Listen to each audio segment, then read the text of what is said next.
Reggie Cole was just a child when his family moved from Louisiana to an area of Los Angeles, California called South Central. When the Coles arrived in 1985, South Central, which had a population of 500,000 people, was seeing a huge uptick in gang violence and drug dealing. But by the time Reggie, the youngest of the 5 Cole children, had turned 10 years old, the family had managed to move from an apartment on 98th Street in one of the most dangerous areas of South Central to 71st Street, one of the few somewhat safe neighborhoods in the area. They lived in a small tan bungalow that had a neat front yard that was bordered by rose bushes and shaded by palm and eucalyptus trees. Reggie's mother was a deeply religious woman. She made sure all of her children attended the local Missionary Baptist church every Sunday. She was also strict and told her 2 daughters and 3 sons that they had to be inside the house every night before the streetlights came on. Reggie's stepfather, who had raised the Cole kids as if they were his own, worked in an aluminum factory. He was from a small town in Louisiana, and in their new South Central neighborhood, he became known for his soul food. On Sundays, the Cole children always looked forward to a big meal of red beans, rice, black-eyed peas, and collards. But for one of the Cole children, the middle son named Kenny, home was not on 71st Street. For him, home was the old neighborhood where the family had lived on 98th Street, where Kenny was part of a violent gang called 9 Deuce Hoover Crips. And when Kenny was 15 and Reggie was 10, Kenny was killed in that old neighborhood in a drive-by shooting. His killer was never caught. Reggie was devastated. Always small and skinny, he had idolized his older brother, and Kenny had always protected Reggie from neighborhood bullies. For a while after the murder of his brother, Reggie continued to do well in school. He got good marks in junior high and joined his other brother as an usher in church on Sundays, and he kept up with school social events, playing basketball and attending his junior high prom. But by the time Reggie was 2 years into high school, all that had changed. Reggie, who had inherited his deceased brother's friends and gang affiliations from the old neighborhood, was gradually sinking deeper and deeper into gang life. Because of his goofy attitude, Reggie became known to his brother's friends as Gumby. Although he still lived at home with his mom, Reggie had moved out of her house and into a shed in her backyard. His family called him Reggie, but now he preferred his street name, Gumby. And he'd started dressing down, which meant wearing the oversized jogging suits and sports apparel and expensive sneakers that marked him as a gang member. Then, in his senior year, he dropped out of high school, and at the same time, his mom and stepfather separated. Once he was out of school, Reggie spent all of his time on the streets, or in his shed, where the walls were covered with gang graffiti and where he now grew 2 marijuana plants right outside the shed door. The gulf between Reggie's life and that of his siblings and mother also continued to grow. One of Reggie's older sisters was a bus driver and a choir director at the Missionary Baptist Church. His other sister had just enrolled in college, and Reggie's older brother was a hospital equipment operator. Reggie's brother-in-law had offered him work in his plumbing business, but Reggie wasn't interested. He always drifted back to his gang in the old neighborhood. So it was a huge disappointment to his mom, but not exactly unexpected, when Reggie, at the age of 16, had his first arrest after failing to stop for a police officer, and his second arrest later that same year for getting caught carrying a weapon. A year after that, in 1993, when Reggie was 17, the homicide rate in South Central had skyrocketed to the point where 7 people were being killed there every week. And Reggie was at ground zero for all of that street violence, selling crack at motels along the Figueroa corridor. Running 30 miles north and south through the city, Figueroa is one of the longest streets in Los Angeles, and today it has the highest arrest rate in the city for prostitution. Finally, in 1995, when Reggie was 19, his gang affiliations and his criminal behavior caught up with him. On August 1st of that year, Reggie was found guilty of fatally shooting a man who was standing outside of a known prostitution house on Figueroa Street. Reggie was sentenced to life in prison without parole. Immediately after the sentence was read, Reggie was placed in a holding cell at a county supermax facility in South Central until a prison transport bus could take him to his new home 3.5 hours away in Imperial County. That new home was Calipatria State Prison. one of the most violent maximum security prisons in the California correctional system. A few days later, on the day Reggie was set to leave for Calipatria, he was thin and lanky, standing at almost 6 feet tall, but weighing just 140 pounds. He was also still wearing the orange jumpsuit he'd been wearing in county jail. Only now, as he climbed onto the prison transport bus in leg and ankle chains, the orange suit marked him as a brand new prisoner, or fresh fish, in the eyes of the level 4 offenders he would be spending the rest of his life with in Calipatria. As the bus headed east from the county jail in Los Angeles and crossed from the heart of the city into the desert, Reggie began to realize just how bad his situation really was. He was not just traveling to a new jail, he was leaving behind everyone and everything he had ever known. About 3 hours later, while looking out the window of the bus, Reggie got his first glimpse of Calipatria prison off in the distance. Its sprawling 325-acre complex of fences, towers, exercise pens, and 2-story cell blocks sat in the middle of more than 1,200 acres of sandy, desolate no-man's land. As Reggie sat there staring, he suddenly realized he was soaked with sweat, despite the fact that the bus was running its air conditioning on full blast. But Reggie had no idea how comfortable that bus ride was relative to where he was going. In Calipatria prison, when inmates were sent outside to the asphalt-covered exercise yard, there was almost no shade, and temperatures routinely reached 100 degrees Fahrenheit. And in the height of summer, temperatures could reach as high as 118 degrees Fahrenheit. And winters in Calipatria were actually just as bad as the summers, but for the opposite reason. During those months, temperatures would plunge well below freezing at night. As the bus rambled down the road, getting closer and closer to Calipatria, Reggie started to smell the cow manure from the cattle feedlots they were passing by. Reggie bent his head down toward his shackled hands to try to cover his nose, not realizing that there was absolutely no getting away from that smell. It would literally permeate every inch of his new home. Finally, the bus reached the prison. Before entering the prison grounds, the bus had to pass through a heavily guarded and fortified opening in a 13-foot-high electric fence topped with razor wire that outlined the perimeter of the maximum security area of Calipatria. The purpose of this fence, which had enough voltage in it to instantly kill anyone who touched it, was to cut down on prison escapes, and to allow correctional officers, who were outnumbered more than 50 to 1 by prisoners, to move from guarding the perimeter to patrolling the inside of the prison. However, this shift in manpower had done very little to stop the violence inside the prison. There was hardly anyone in California, including Reggie, who hadn't heard news reports about the horrible attack that had happened in Calipatria 3 months earlier. 5 inmates armed with homemade knives stabbed and beat 8 prison guards. None of the guards died, but the incident sent shockwaves through the state. After passing through the perimeter fence, Reggie's bus continued on towards the main prison. As they got closer, Reggie suddenly felt scared and wished the bus ride could go on for a little bit longer so he wouldn't have to get off. The bus finally reached a large garage just off of one of the main buildings.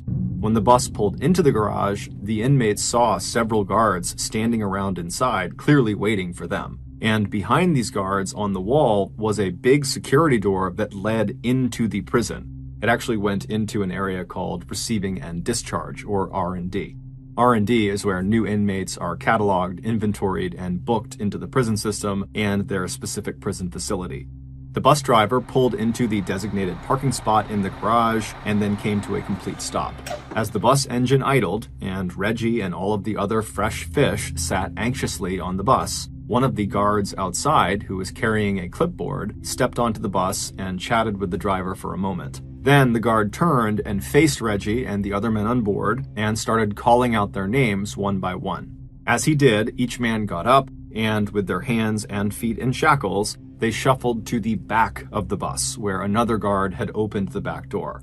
There, they would walk down 2 steps to the garage floor. The guard at the back of the bus would then yell at them to make their way over to the door that led into R&D, and there, standing outside that door, were several more guards, all armed with pepper spray and batons, who would pat each man down and search them.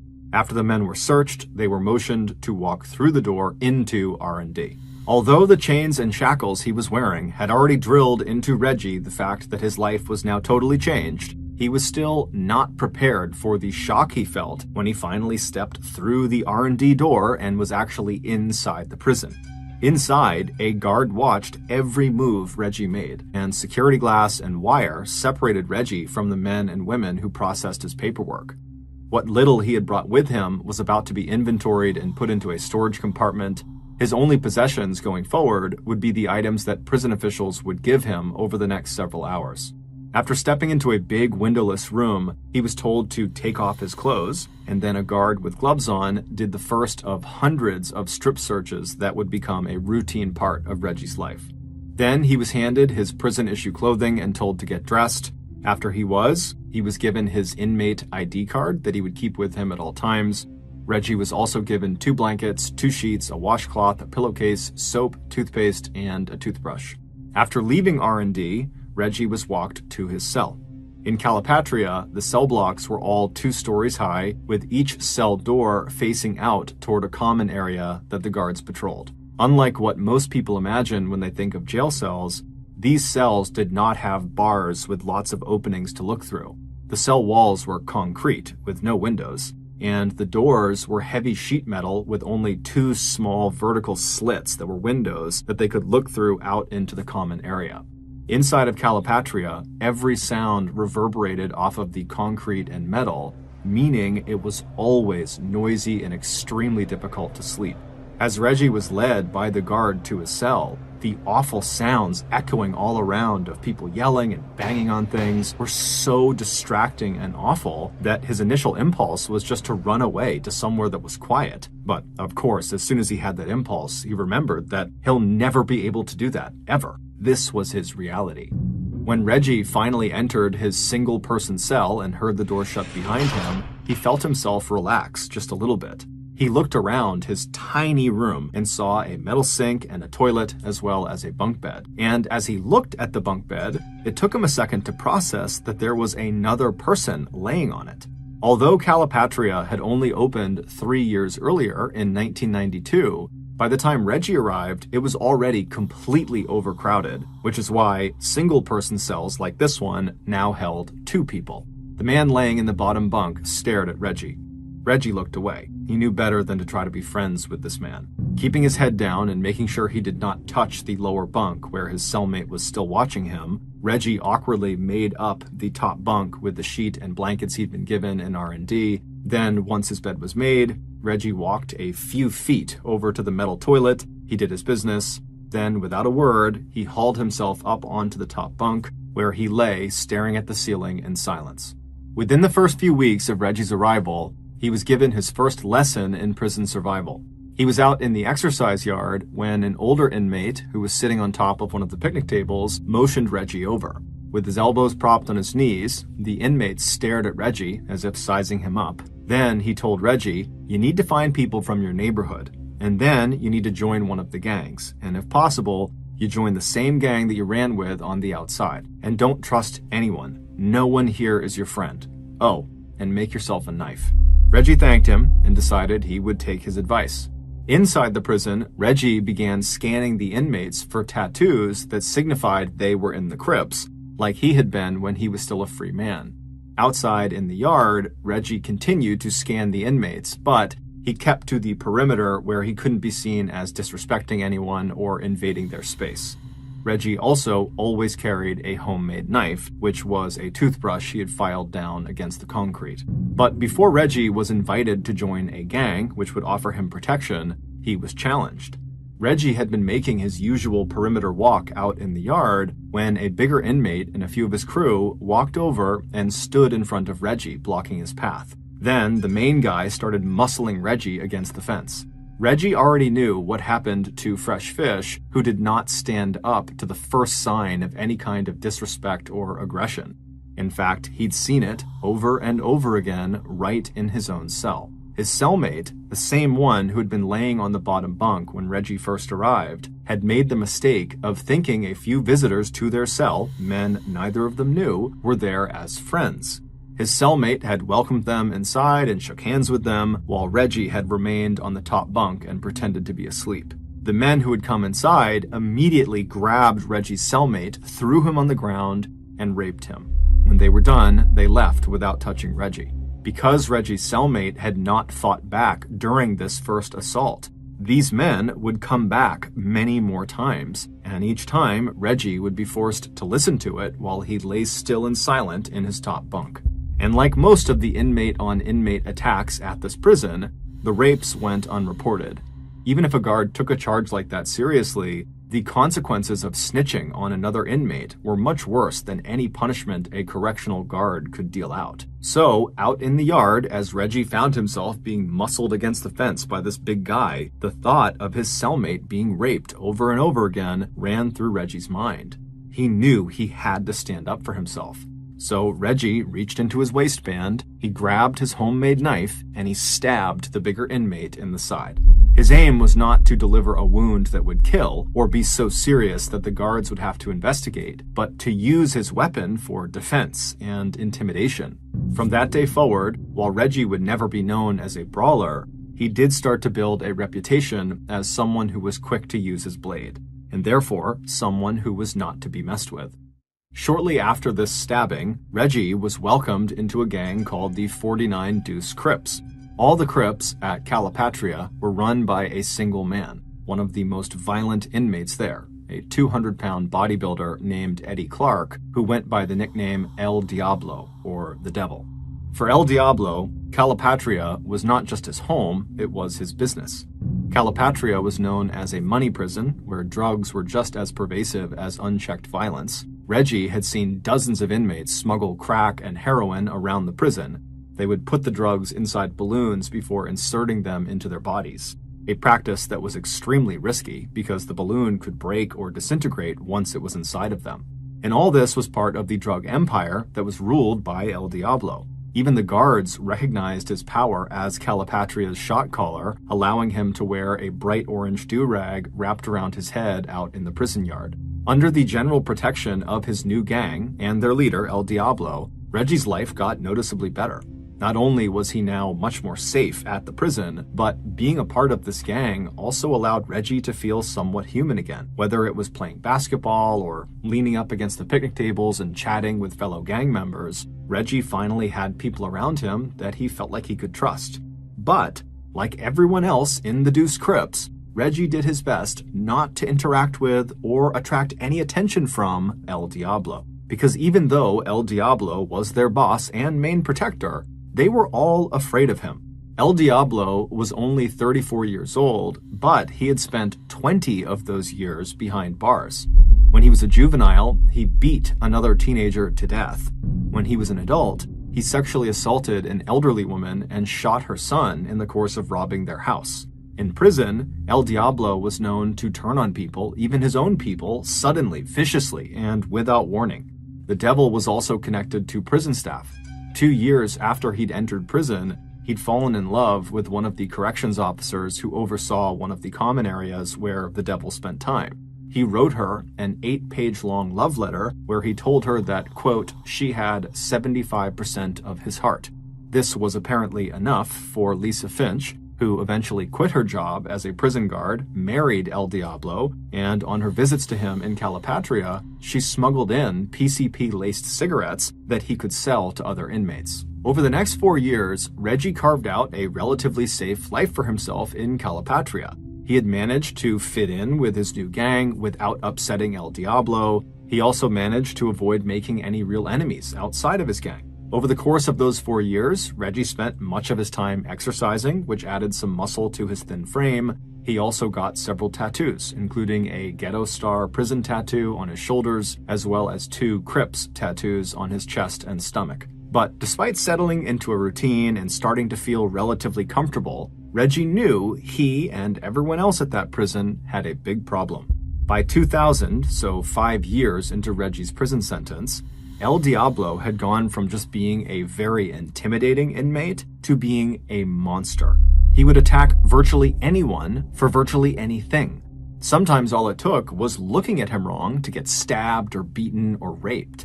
This, of course, made life inside of the prison even more precarious than it already was, as no one knew who El Diablo's next target was going to be. By the fall of 2000, the devil, who was now manufacturing alcohol from the fruit juice he stole from the prison kitchens, had developed such a substance abuse problem that some of his own fellow gang members had tried, unsuccessfully, to stage an intervention. As one inmate recalled, when he was drunk, he was an animal. If he raped you, nobody was going to say anything. But it would turn out that out of all the violent and dangerous offenders in Calipatria who might have stood up to El Diablo and challenged his authority, it would be Reggie, one of the least ruthless inmates, who would finally do it. In late October of that year, an inmate using a slingshot fired a homemade dart at one of the corrections officers out in the prison yard. The dart missed and stuck into a gatepost instead. Immediately, the guards ordered all the inmates to lay on the ground so they could do a weapons check to see who had thrown the dart. The guards didn't discover who had thrown it. However, during their search, they did find a homemade knife inside of a cotton glove laying out in the grass. The guards didn't know this, but the knife belonged to El Diablo's cellmate, who was one of El Diablo's most trusted lieutenants. And so as the guards picked up the knife and began asking whose it was, every inmate in the yard knew El Diablo was going to do something to protect his cellmate from getting caught. El Diablo's eyes traveled across the yard and came to a stop on Reggie Cole, who just happened to be out on work assignment painting one of the prison walls that faced into the yard. Reggie was already serving a life sentence without parole, so adding a weapons charge wouldn't actually change his sentence. Paintbrush in hand, Reggie held his breath, but even with his eyes down, he could feel El Diablo's sudden attention and the silence that filled the yard. Reggie looked up and saw the devil staring right at him. Then El Diablo made a single motion with his hand, pointing to the knife in the corrections officer's hand. He might as well have shouted his order. "You, Reggie, you take the blame for this." For just a moment, Reggie's mind went blank. Then he saw in his mind what would happen if he agreed to do this for the devil. He might be sent to solitary confinement. He might have his family visitation rights revoked. And he would be publicly submitting to another inmate, which would make him look weak. And if he agreed to submit this one time, then he'd likely spend the rest of his life at Calipatria under the thumb of other inmates. So with El Diablo staring at him expectantly, Reggie paused and then said the words that changed the course of his and El Diablo's life. "No, not my knife," Reggie said. The silence that followed this statement was deafening. Even the corrections officers looked stunned.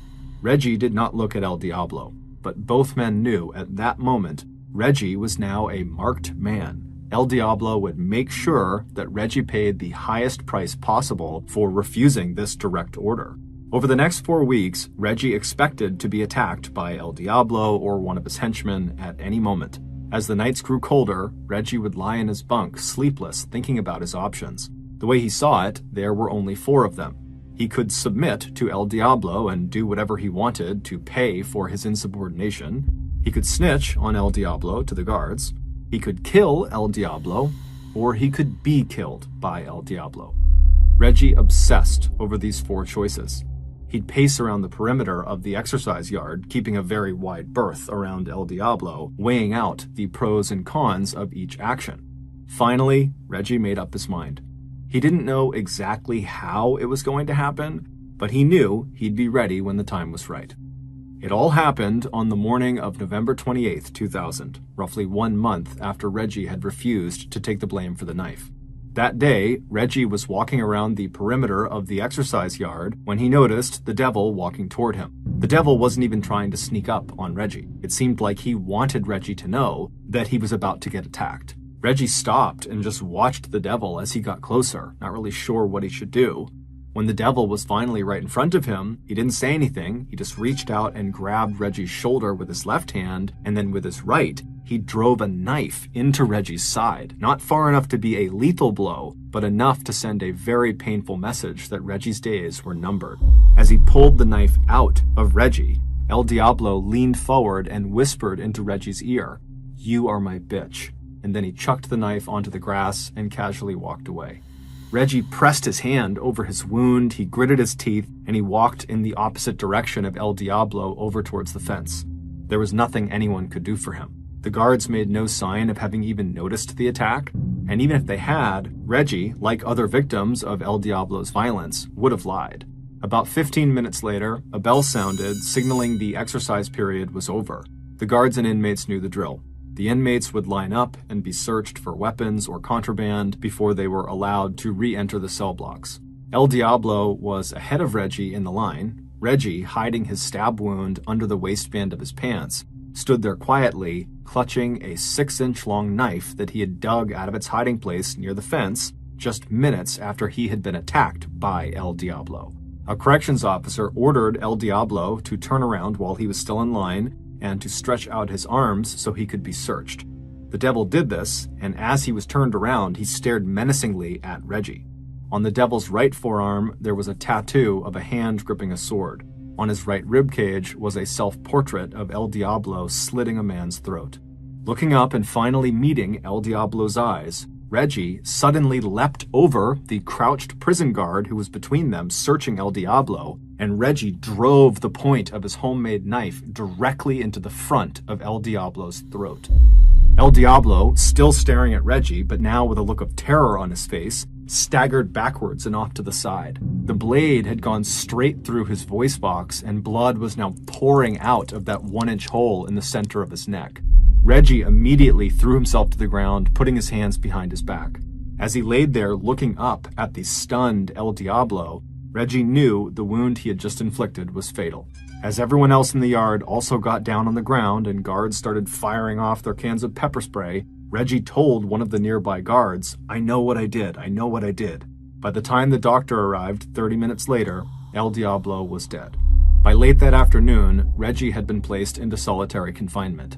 Other inmates may have hated and feared El Diablo, but by killing Calapatria's shot caller, El Diablo's lieutenants would be gunning for Reggie. Not only that, Reggie now faced another murder charge. If he was convicted, the only punishment left was the death penalty. And no one contested the fact that Reggie had committed this murder. There had been dozens of eyewitnesses, including prison guards, who had seen Reggie fatally stab El Diablo. Also, there was security camera footage, and there was Reggie's own confession, one that he never tried to recant. Instead, Reggie actually went on record saying that he felt bad for killing El Diablo because El Diablo was a human being who had a family that was going to hurt when they heard the news. But Reggie also insisted that he murdered El Diablo in self-defense. If a judge accepted this, the first-degree murder charge would be dropped to manslaughter and Reggie would escape the death penalty, but he would still face 10 years in solitary confinement. Both outcomes seemed so grim that even to Reggie, hiring a lawyer and preparing a defense seemed both hopeless and pointless. When Reggie was handed a list of county-approved attorneys, he looked at it, but none of the names meant anything to him. However, it would turn out that Reggie's random choice of a lawyer named Christopher Plord would be the second most important decision of his life, right after his decision to kill El Diablo. Because over the course of the next 3 years, his lawyer, Christopher Plord, dressed in his crumpled suits and peering out from behind his wire-rimmed glasses, would make a huge discovery about Reggie that would change everything. And the way Christopher made that discovery was by digging into the murder case that had landed Reggie in Calipatria in the first place. 6 years before the murder of El Diablo, late on the night of Monday, March 28, 1994, 2 LAPD homicide detectives arrived at the scene of a murder. It was right outside of a known house of prostitution on Figueroa Street, the street in South Central that Reggie used to spend a lot of his time on. The victim was a 29-year-old man named Felipe Gonzalez Angeles. He was found lying on the ground with a gunshot wound in his back. The police located the prostitution house manager, a pimp named John Jones, who also became their star eyewitness. According to John, who saw the attack from the second-floor window of the house, he said Felipe showed up to the house that night in a car with 2 other men. Felipe had gotten out, he had walked up to the door and knocked loudly. When one of John's staff members had opened the door, Felipe had asked to see a specific prostitute, but he was told she was busy. So Felipe turned around and started walking back toward the car where his other 2 friends were. But before he could get to the car, 3 teenagers, 2 of which had guns, appeared out of the darkness and demanded Felipe give them his money. They also yelled at Felipe's two friends who were in the car to do the same thing. But Felipe and his friends didn't speak English and just stood there seeming confused. At which point, the teenagers just started shooting at Felipe and his friends in the car. Felipe got hit in the back as he tried to flee, and his friends, they sped off in the car. The teenagers turned and ran down an alley, but before they disappeared, John said he noticed one of them was limping. John figured in the chaos, this teen had gotten accidentally shot in the leg by his own friend or even by himself potentially.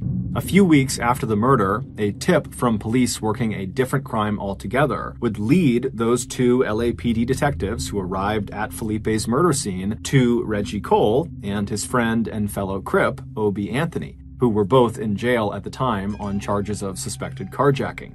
One of the two detectives brought Reggie into an interrogation room, and during the questioning, the detective examined Reggie's legs, and very quickly, he found a gunshot wound. Based on the presence of this gunshot wound on Reggie's leg and the eyewitness testimony of the pimp, John Jones, Reggie and Obie were both found guilty of murdering Felipe Angeles, and they both were sentenced to life in prison without parole. But looking at that case 6 years later, with his client, Reggie, in solitary confinement facing yet another murder charge, all Christopher Plord saw were some very big cracks in the LAPD investigation. Over the next 3 years, Christopher unearthed forensic evidence showing that the bullet that killed Felipe had not been fired from street level, but rather from above, maybe even from the roof or from John Jones's own apartment window. There were no fingerprints at the crime scene that matched Reggie's or Obie's, and no witness could ever identify Reggie as the shooter. John Jones himself had retracted his own testimony, saying that he had told the cops what they wanted to hear in exchange for a lighter sentence when it came to his own crime of running a prostitution house. But by far, the most surprising and damning discovery Christopher made about Reggie's case had to do with the wound on Reggie's leg. It was indeed a gunshot wound. However, it was not anywhere near recent. It was the result of an accident that had happened to Reggie when he was 13 years old, 5 years prior to the murder of Felipe Angeles. And when the LAPD detectives saw this wound in the interrogation room, they would have known it could not possibly have happened recently. It was just a big scar. And Reggie clearly wasn't affected by it. He was not limping at all. In addition to the extremely flimsy case against Reggie for that murder charge, another factor that enhanced the likelihood that Reggie was innocent was Reggie's own behavior after getting convicted. In Calipatria, where violence was power and inmates proudly talked about being killers, Reggie was one of the only inmates who insisted he was not a killer, that he was innocent of his crime. And whenever he wasn't in his cell or working or exercising in the yard, he was spending hours in the prison law library researching wrongful convictions. In February 2008, after Reggie had spent 14 years in prison, 8 of those years in solitary confinement, his lawyer, Christopher Plord, took Reggie's original murder case back to court. And this time, the judge decided that Reggie was innocent, that he had been wrongfully convicted. Following that decision, the state prosecutor agreed to drop the capital murder charge against Reggie in the death of El Diablo. Instead, he reduced the charge to 10 years in solitary confinement for manslaughter, agreeing that in killing El Diablo, Reggie had acted in self-defense. By the time that ruling came down, Reggie had already spent 8 years in solitary, which were counted towards his 10-year solitary sentence. So, 2 long years later, on May 15th, 2009, Reggie Cole finished his solitary confinement sentence and walked out of Calipatria State Prison. He was a free man once again. But Reggie was hardly a happy man. Wrongfully imprisoned for a murder he did not commit, Reggie was only cleared and made free again because of a murder he did commit. And this haunts him. After Reggie's friend, Obie Anthony, was also determined to have been wrongfully convicted, he too was released. In October 2012, the city of Los Angeles paid $8.3 million to Obie Anthony, and in January 2017, it paid $5.2 million to Reggie. On August 8, 1998, Sharon Anderson's eyes shot open to the sound of her 8-year-old son's wailing. She glanced over at the bedside clock and saw it was only 4 a.m. Toby, her son, was a very deep sleeper, so she knew it had to be something serious to wake him up at this hour. So Sharon jumped out of bed and rushed down the hall to his room. Toby was still in his bed, and he was holding his belly with both hands. He was covered by a film of sweat, and he was moaning in pain. Sharon laid the back of her hand on Toby's forehead, and she found that he was burning hot. In fact, he felt much hotter than when he normally got sick. Sharon knew her son needed medical attention right now. She rushed back to her bedroom, woke up her husband, and told him to go get the car ready so they could drive their son to the emergency room. Then she ran back to Toby's room, she scooped him up in a blanket, and carried him down the hall. It was still dark out as Sharon and her husband loaded Toby into their car. Fortunately, the streets of Minneapolis were empty at that hour as they raced to the nearest hospital.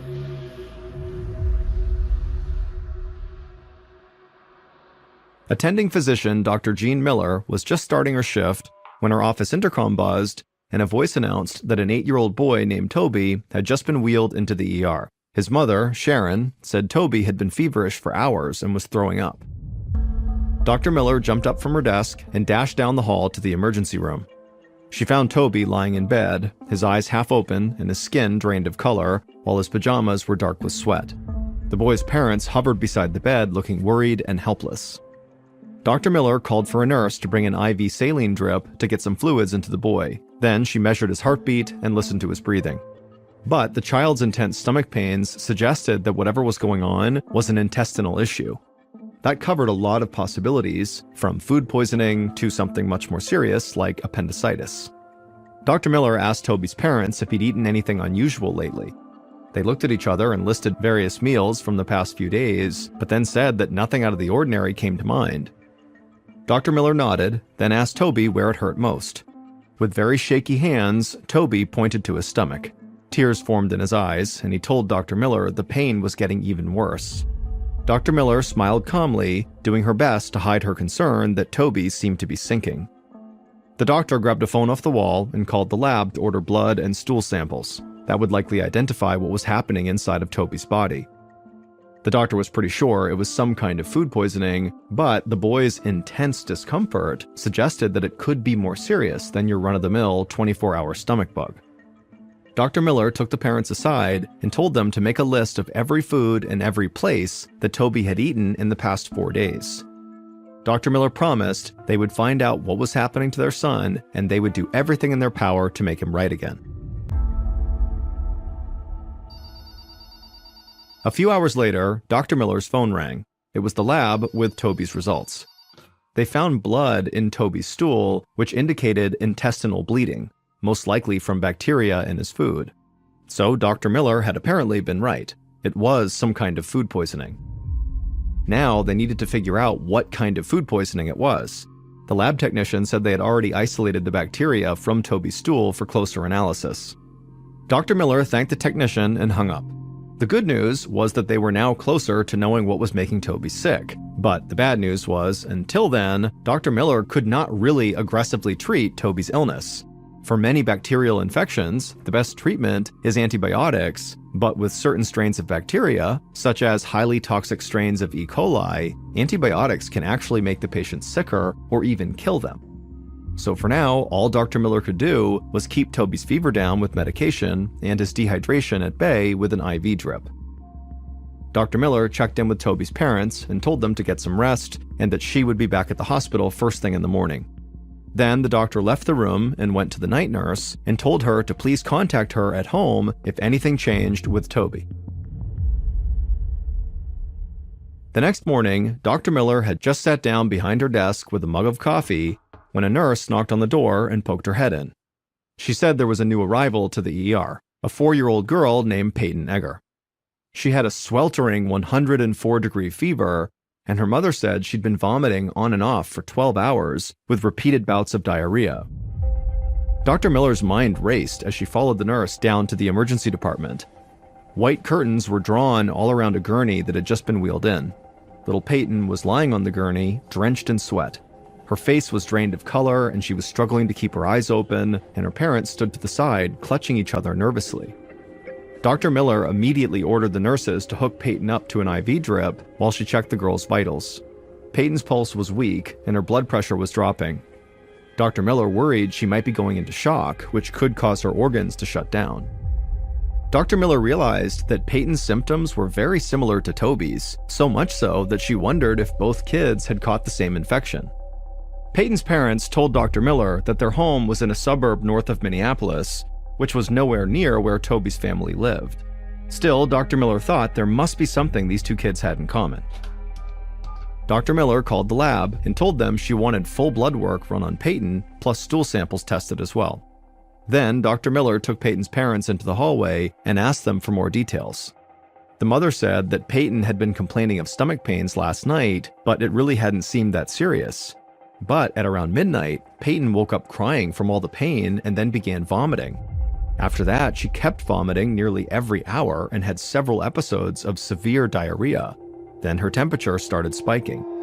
By dawn, the parents said it was clear that whatever this was, it was only getting worse. So her parents had rushed her to the hospital. Dr. Miller said they had done the right thing. Peyton would be safe here. For now, the best thing they could do was just stay calm and wait. But that was advice Dr. Miller found easier to give than to practice. As Dr. Miller stepped out of Peyton's room and headed back to her office, a nurse hurried up to her and said the lab had been trying to reach her. Toby's new results were in. The boy was infected with a bacteria called Shigella. Finally, Dr. Miller knew what she was up against. Shigella attacks the digestive system, causing inflammation and bleeding within 12 to 48 hours after eating food contaminated with the bacteria. Toby had all of the classic symptoms: fever, abdominal pain, nausea, diarrhea. Dr. Miller knew that if untreated, Shigella could send Toby into shock, which often leads to organ failure and occasionally even death. But at the same time, Dr. Miller was relieved. Although Shigella was obviously serious, it could be defeated with antibiotics, so she could finally start treating Toby. Dr. Miller told the attending nurse to prepare antibiotics for Toby and begin administering them as soon as they were ready. Then Dr. Miller rushed to Toby's room to give his parents the news. The boy was lying in his hospital bed with his eyes half open. His mother sat in a chair next to the bed, holding her son's hand and looking flushed and exhausted. Dr. Miller asked Toby's parents to step outside with her so she could explain what was going on. But when Toby's mother tried to stand up, she wobbled and had to sit back down. She admitted she had not been feeling well since she woke up that morning. She said she even vomited a couple of times. Dr. Miller told Toby's mother to stay seated while she called for a nurse to prepare a bed for her. The doctor told her it was entirely possible that she was also now infected with Shigella, which was the bacteria that they had just discovered her son was infected with. After all, Shigella is so contagious that it can be passed in a handshake if someone who touched the bacteria didn't wash their hands well enough. As soon as Dr. Miller had settled Toby's mother into her own hospital bed, a receptionist waved the doctor down. It was the lab calling again. They had the results for Dr. Miller's other young patient, Peyton. She had Shigella too. Dr. Miller put down the phone. First Toby, then maybe Toby's mother, and now Peyton? Suddenly, Dr. Miller felt like she had an outbreak on her hands. And given how easily Shigella is transmitted, there were likely dozens more people out there suffering symptoms at home, and every one of those cases could make more people sick. Suddenly, Dr. Miller had a lot of calls to make.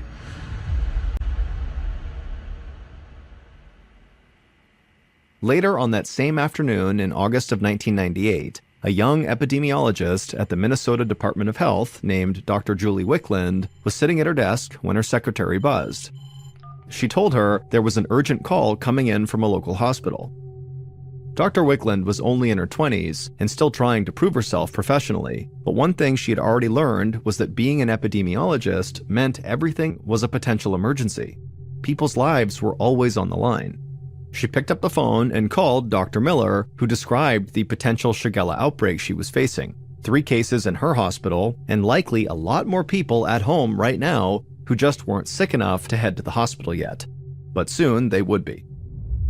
Once Dr. Wickland was done hearing from Dr. Miller, she requested to have Toby and Peyton's families fill out food history charts with everything they had eaten in the past 4 days. Then she met with her team at the Department of Health and assigned some of her best investigators to join her on this case. By the time she got back to her office, Dr. Wickland's secretary came in holding a stack of papers.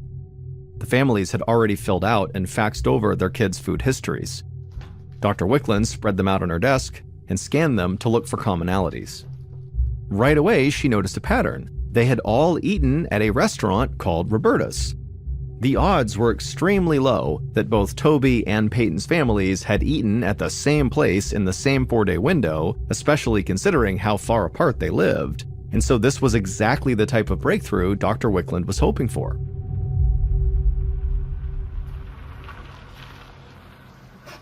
An hour later, Dr. Wickland and 2 other health officials stepped out of a dark sedan in front of the restaurant Roberta's, a modest neighborhood eatery. The manager was waiting for them by the entrance, looking very tense. The restaurant was temporarily closed for the rest of the day so that Dr. Wickland and her team could go and conduct their investigation there. Dr. Wickland needed to inspect every aspect of the restaurant's food handling for possible sources of contamination, such as spoiled food or dirty water. Dr. Wickland assigned one investigator to record the temperatures inside the refrigerators and freezers, while another investigator took water samples from all the sinks and taps. Then Dr. Wickland studied every step in the food's journey to the table, from the delivery area to the storage room to the food prep stations. The overall layout at Roberta's met safety standards, but Dr. Wickland knew how elusive Shigella could be. Shigella can show up almost anywhere and then can be spread by the people who are simply preparing the food. Dr. Wickland told the manager she needed to interview the entire staff. And so once the staff was gathered in the dining room, Dr. Wickland circled the room, asking each employee questions about their recent health and also their daily kitchen routine. Several members of the staff admitted to Dr. Wickland that they had not been feeling very good lately. Some had even been feverish and suffering pretty severe abdominal pains. It sounded worryingly similar to what Toby and Toby's mother and Peyton were all experiencing. Dr. Wickland then made copies of the restaurant's reservation list and credit card receipts from the past 4 days. Flipping through the pages, she estimated at least 400 people had eaten at Roberta's within a few days of when Dr. Miller's patients had eaten there. All of these diners were now at risk of getting Shigella. Back at the office, Dr. Wickland wrote up a questionnaire for all of Roberta's 400-plus diners. She needed to determine how many other customers out there were suffering similar symptoms. If any of them had contracted Shigella but didn't realize it, they could be infecting other people. These people needed to be notified right away, or else this situation could get much worse. The next morning, when Dr. Wickland arrived at her office, she learned that one of Roberta's employees had tested positive for Shigella. This confirmed that everyone who had eaten at the restaurant could now potentially be infected with the Shigella bacteria. But at least she now had a pretty good idea where the Shigella was coming from, a sick food prep worker who likely had not washed their hands properly. Dr. Wickland's first step was to call Roberta's and order the restaurant temporarily closed until the Shigella outbreak was totally contained. Then Dr. Wickland called Dr. Miller to get an update on her patients. Dr. Miller told her that Toby's mom was doing fine, but Toby and Peyton were struggling. Shigella is always harshest on the young and the elderly, and the children's conditions were not getting better. If they didn't start getting better soon, Dr. Miller feared they could go into shock and die.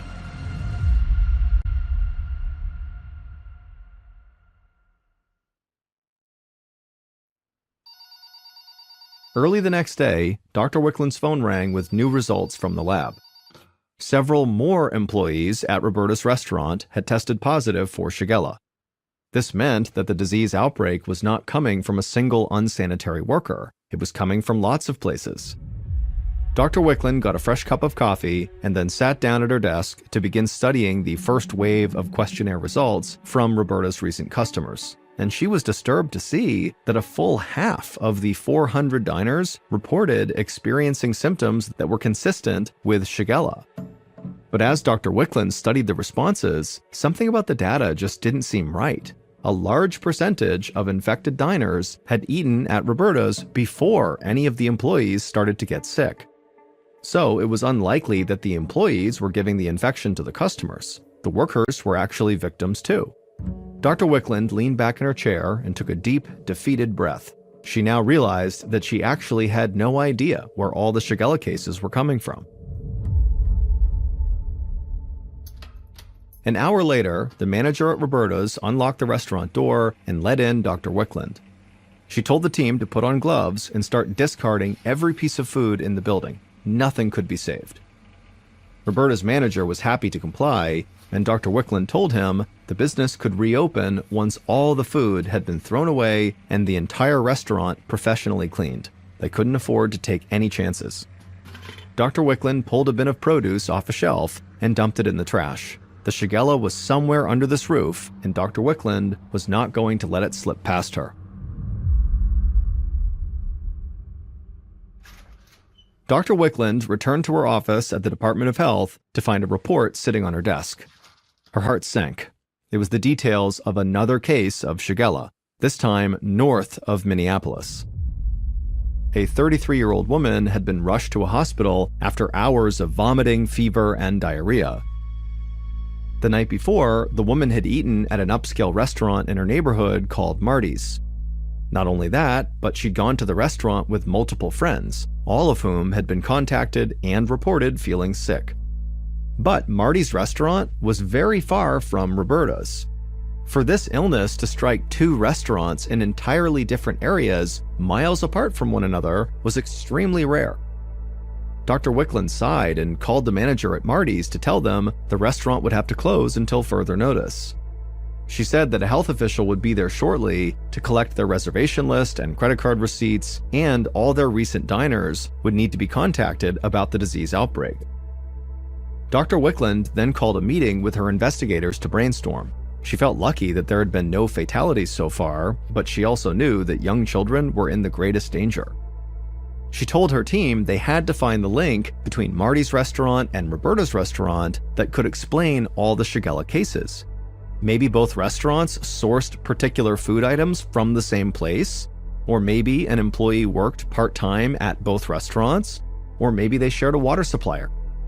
Whatever it was, she told her team they had to go find out. By the next afternoon, Dr. Wickland had more information to go on. She and her team had worked around the clock, contacting people and compiling timelines of symptoms. It was a lot to sift through, but she knew it was always better to have too much information rather than not enough. As Dr. Wickland made her way through all the paper piled on her desk, the differences between the two restaurants really jumped out at her. Marty's got its water from a different reservoir than Roberta's, so this was not a water issue. There was also almost zero overlap in their menus because Roberta's and Marty's served very different types of food. And a review of the two restaurants' employees showed that no staff members worked in both places either. The researchers could not even identify a single food that all the sick customers at each restaurant had eaten. Everyone ordered different dishes, yet got sick the same way. And so Dr. Wickland wondered to herself, how could that be? This just doesn't seem possible. Just then, the phone rang. It was the lab with an update on the Marty's restaurant customers. Everyone who tested had come back positive for Shigella. The lab had also done a genetic comparison of the Shigella bacteria from the Marty's diners and the Roberta's diners, and they found them to be identical. Clearly, both restaurants had been contaminated by the same source. Dr. Wickland thanked the technician and hung up. She felt stumped, exhausted, and ready to call it quits for the day, but she did have a couple more calls to make. The first one just to check up on Toby and Peyton. On the other end of the line, Dr. Miller sounded equally exhausted. She said Toby was still bedridden because his body was not responding to the antibiotics. He was now faced with a painful and slow recovery. Little Peyton Egger was even worse. Dr. Miller had nurses monitoring her around the clock, but her family was obviously worried sick. Dr. Wickland thanked her for the update, then she hung up and scrolled through her Rolodex until she found the United States Centers for Disease Control. This outbreak was clearly not settling down the way Dr. Wickland hoped it would, and so it was time to call in reinforcements.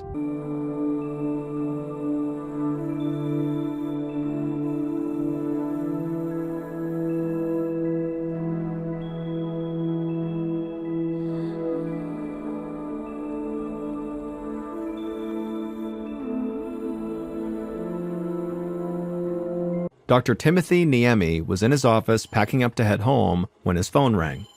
He considered letting it go to voicemail, but his position as an epidemic intelligence officer at the Centers for Disease Control and Prevention had taught him the danger of missing an emergency call. So he picked up the phone and he listened carefully as Dr. Wickland explained the events of the past week and how the Shigella outbreak showed no signs of slowing down. Dr. Wickland said she needed the CDC's help in finding the outbreak's origin so they could stop it. Every bacterial outbreak has its own genetic fingerprint that makes it unique, and the CDC keeps a massive database of these fingerprints from all over the world. Dr. Niemi told Dr. Wickland to email him an image of the Shigella bacteria's DNA profile. Then he could use the CDC's database to see if the same Shigella strain had been reported anywhere else. The moment Dr. Niemi uploaded the Shigella bacteria from Minnesota to his database, Shigella outbreaks in other areas popped up all over. From Los Angeles County to Boston to Florida, plus up in Canada, in Alberta and Ontario. Each outbreak had been linked to a specific restaurant, and all were genetically identical. This meant that there was a good chance all of these Shigella outbreaks were caused by the same source of contamination. The sheer breadth of locations baffled Dr. Niemi. He stared at the map. How did the same contaminant spread across both coasts, down to the Gulf of Mexico, and all the way up into Canada? He emailed his coworkers the results and asked them to help him contact every restaurant associated with an outbreak and compile a comprehensive list of foods and ingredients on their menus. There had to be something in common to all of them that was carrying this particular strain of Shigella. The next morning, one of Dr. Niemi's fellow investigators strolled into his office and handed him a Post-it note with one word written on it. Dr. Niemi read the note and couldn't help but laugh. The investigators had identified the probable source of the Shigella outbreak, and it was something that no one suspected. Dr. Niemi's department even had a term for this particular ingredient. They called it stealth food, because it's used in a wide variety of dishes, yet usually goes unnoticed. Dr. Niemi congratulated his team. This was the best lead they had. He picked up a phone and he called a colleague at the Food and Drug Administration named Jeremy Brown. Dr. Niemi told Jeremy what they had discovered and said he'd need the FDA's help tracing this particular ingredient, the stealth food, to the original supplier. Global supply chains for restaurants are incredibly complex, with foods shipping from across the world and constantly being reprocessed and repackaged, and so finding one bad batch of food among all of that would not be easy. Jeremy said he would get to work. A few days later, Jeremy rode in a Jeep through Ensenada, Mexico. At first, the countryside was dry and dusty, but as they curved over a hillside, suddenly everything turned green. For miles into the distance, Jeremy saw nothing but crops in organized rows. Finally, they turned onto a dirt road and passed a sign that said the name of the farm, Valle Verde. The farmhand pointed out different fields of produce, including tomatoes, celery, cilantro, green onions, radishes, and lettuces, all watered by massive irrigation machines. But the biggest spread of all was an entire 55-acre parcel devoted to growing nothing but the stealth food Jeremy had come to investigate. And the stealth food was parsley. At some point between when it was harvested and when it was shipped, this parsley was becoming contaminated with Shigella bacteria. Jeremy was not going to leave the farm until he found out where and how this was happening. The Jeep came to a stop on the banks of an old riverbed. Since tainted water is the most common cause of Shigella, Jeremy had requested to visit the farm's water supply first. The farmhand hopped out and led them to a series of wells that provided all of the farm's water. Jeremy looked inside one of them. The stone casing was old, but uncracked. The shaft was dug very deep, so that the water came from far underground, which meant the likelihood of contamination was actually quite small. Jeremy could tell the issue was not the wells. Next, the farmhand drove them past several meadows to a reservoir that served as the farm's backup water supply. It looked like a small fresh lake.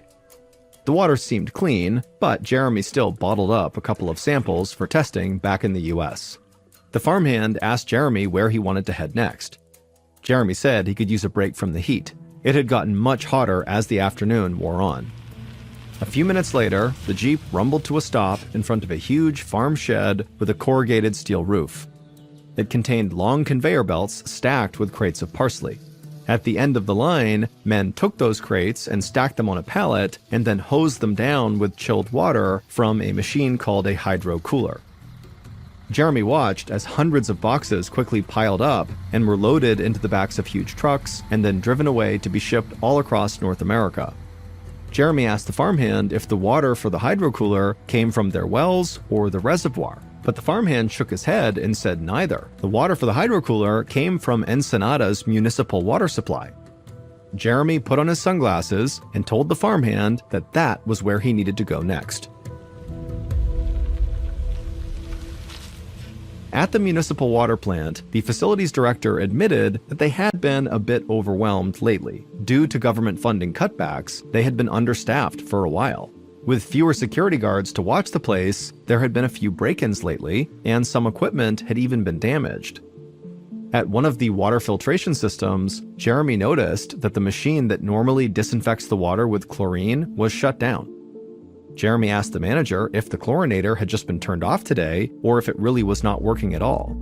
The manager shook his head in frustration and said this had been on their list to get fixed for over a month, but the city hadn't managed to send over the parts yet. Jeremy did his best to hide his shock. Without chlorine, all sorts of contaminants could flourish in the water, including Shigella. From there, the water was pumped to businesses, homes, and farms all over the area, like the parsley crop at Valle Verde. Jeremy filled several bottles to be tested and told the farmhand it was time to go.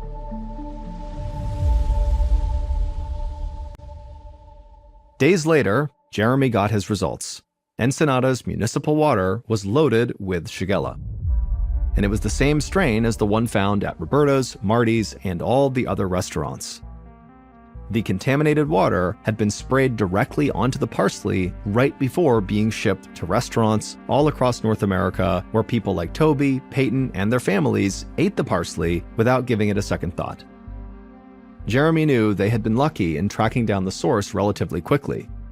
He estimated that as many as 1,000 diners had caught Shigella from one harvest of contaminated parsley, but it could have been so much worse. Fortunately, there were no fatalities, and both Toby and Peyton eventually made full recoveries. But very few of those who got sick will ever look at their parsley garnish the same way again.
From Ballen Studios and Wondery, this is Mr. Ballen's Medical Mysteries, hosted by me, Mr. Ballen. A quick note about our stories: we use aliases sometimes because we don't know the names of the real people in the story, and also, in most cases, we can't know exactly what was said, but everything is based on a lot of research. And a reminder, the content in this episode is not intended to be a substitute for professional medical advice, diagnosis, or treatment. This episode was written by Britt Brown. Our editor is Heather Dundas. Sound design is by Matthew Chaleli. Coordinating producer is Sophia Martins. Our senior producer is Alex Benedon. Our associate producers and researchers are Sarah Vitak and Teja Palakonda. Fact-checking was done by Sheila Patterson. For Ballen Studios, our head of production is Zach Levitt.